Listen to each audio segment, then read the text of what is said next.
I'm sad to report that a state of emergency has been declared in Missouri because the vermin on the left, in cahoots with the president, are getting ready to riot.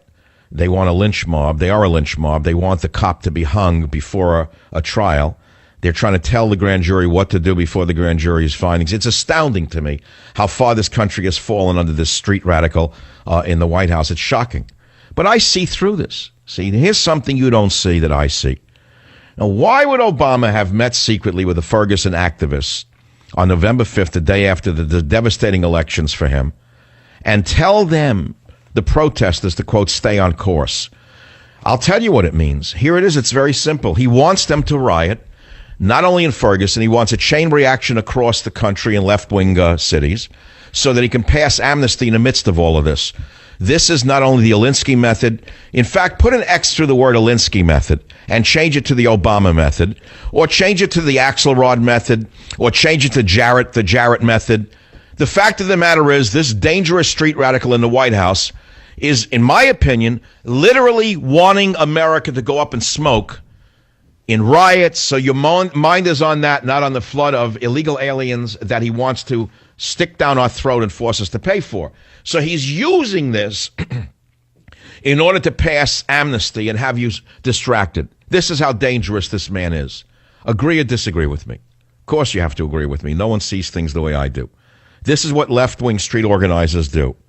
But I try to stay positive. I mean, next week is Thanksgiving, and everyone's thinking about the dinner and the family. Some of you don't have families. I get it. It's a very lonely time for those of you who've chosen to be singles. And you like to say that your friends are your family, but they're not. They'll stab you in the back as quicker than I can say Al Ferguson, even though there is no Al Ferguson. I wanted to combine Al Sharpton with Ferguson. But the fact is that family is family, despite the ups and downs and the difficulties. There's nothing like family, despite the difficulties. That's what family is all about. And people are looking forward to it. I thought I'd give you a feel-good story. The dog and the soldier reunited, a collective effort. There are no villains here. No one did anything wrong. It all happened quickly. Radio helped do it. You helped do it. But I can't, from 1 minute to the next, you cannot stay positive in the world under this communist street agitator in the White House. Now, why do I use such strong words as communist street agitator? Do I do it just to shock you? No, I'm very careful in how I select words. I have a background in science and scientific writing. My words are carefully selected. Occasionally I will make a mistake. I'm not making a mistake. He has all the earmarks of a communist street agitator. Why else would he have a street agitator like Al Sharpton advising him so often in the White House, unless he himself was a street agitator in his heart of hearts? And why would he have sent that disgraced Attorney General, Eric Holder, down there to agitate the agitators before the grand jury had a chance to see all the facts? Why? Because he wants things to burn, baby, burn. So he can slip the illegal aliens through the eye of the needle, and so therefore devastate the United States of America possibly forever. Just as he brought Ebola to America, which was Ebola-free, he will bring a level of criminality to America and a devastating fiscal loss to America from which we may never recover.